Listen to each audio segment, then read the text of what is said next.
Too. Yep. Hey, my name's Paul Haas, one of the physios from Bounce Health Group, and today we are going to talk about ankle taping. I'm going to talk about the normal ankle taping technique that we commonly see in football and basketball and tennis and those sort of things.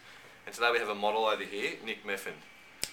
Hello, how you going? Okay, great. Alright, okay, so let's get started. So basically what we want to talk about before we actually do the taping is sometimes people have irritable skin and you need to look at protecting that skin, especially if you tape that person a lot.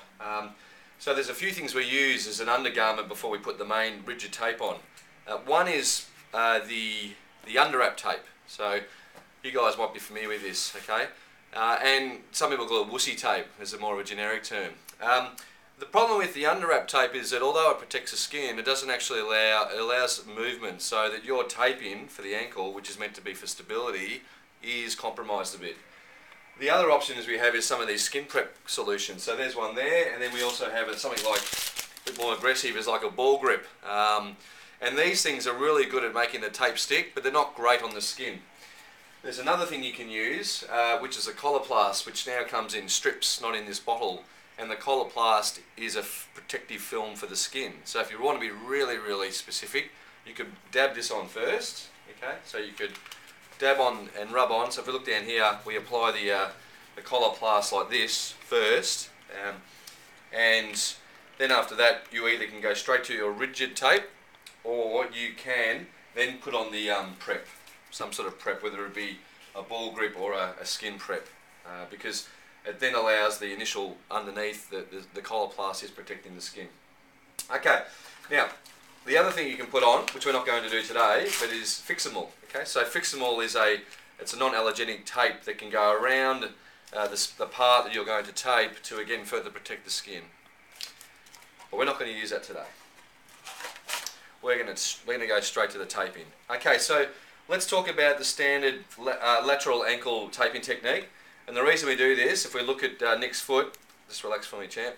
So the foot hasn't got the best design in that this bone here is quite low, but the one on the inside is quite high. So it means that the ankle can easily get up and jam, which means that you tend to roll and tear the ligaments here. So what we want to do as a physio or a sports trainer is we want to lock the ankle so that we stop this movement from happening. Okay. Now the first thing you do is you start with your anchors. Okay. Now the interesting thing with the anchor is everyone's a little bit different. Some people like to go a little bit higher, and some people like to go a little bit lower. And I sort of work about 6 to 7, 8 centimeters above the bony bit here, because if I go too high, the calf muscle pumps, and you're going to compromise the calf muscle. Okay, so we've got 38mm rigid tape here, and I generally apply a couple of anchors. I'm not going to be mean to Nick today. I could go a little bit higher, but we're going to save him from the hair being ripped. Okay, so we start with 2 anchors. The next thing we do is we do 2 stirrups. Now, with the stirrups, I generally start on the inside, and with the bony bit on the inside, the bony bumpy bit, slightly behind that. Okay, so we bring our foot up. We ask the patient, or the player, the athlete, to have their foot right up like that. Okay, and then we're going to come around, and we're going to put a fair bit of tension on the outside strip. So we're trying to make that tight. This is the part we're trying to stop. Remember that movement there. And you can apply 2 or 3 of these strips. Okay, so again, coming around, you can see that's where the bony bit is there, and we're staying around that line. So foot up again for me. That's it. So let's make sure they've got their foot right up. Okay, so that's 2. I'll do a third one. So these are our stirrups. So we started with our anchors, and now we're on to our stirrups. Okay, foot up again. That's it. Excellent. Okay, and then we do basically these cross ones here, which we call reverse sixes. And you can start again on a similar line at the back, on the inside here, but this time you're actually going to come back to where you started. So foot up again, and I generally with my finger here guide the movement around that sort of area where we have to twist the tape a bit. And we come back, we start on the inside and we end on the inside. And we'll repeat that again. So I'll do 2 of those. You can do 2 or 3. Again, just guiding the tape around the area where you have to sort of rotate a little bit, just to make it look nice and clean. Okay, and then we rip off up there as well. Okay, so we've got 2 or 3 stirrups, 2 or 3 reverse sixes, Actually, should call sixes. And the last thing we're going to do is the heel lock. Okay, so the heel lock really locks in this rear foot joint, the subtalar joint. And the best way, there's a couple of ways you can do this, but the way that I think is the easiest to remember is that if you put your tape around just above the bony bit here, and you let it hang, that's the best way I can explain, just for you to remember in your head where's your starting point. It's where the tape just hangs. And from there, you ask again your athlete to put their foot up, you come around the back of the ankle, okay, so I'll just do that again, so coming around, behind, down towards the heel at the bottom, and you're heading back up to where you started. Okay, so back to where the heel lock started.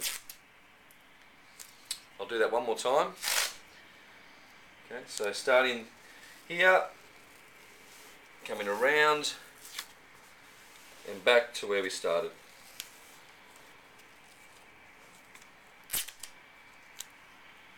Okay, so make sure that's nice and tight. Now, if you're thinking about that, you can actually do that the other way around. So you can start here if you want.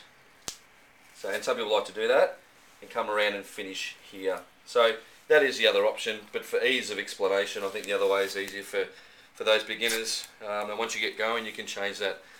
So that's the standard ankle strapping technique.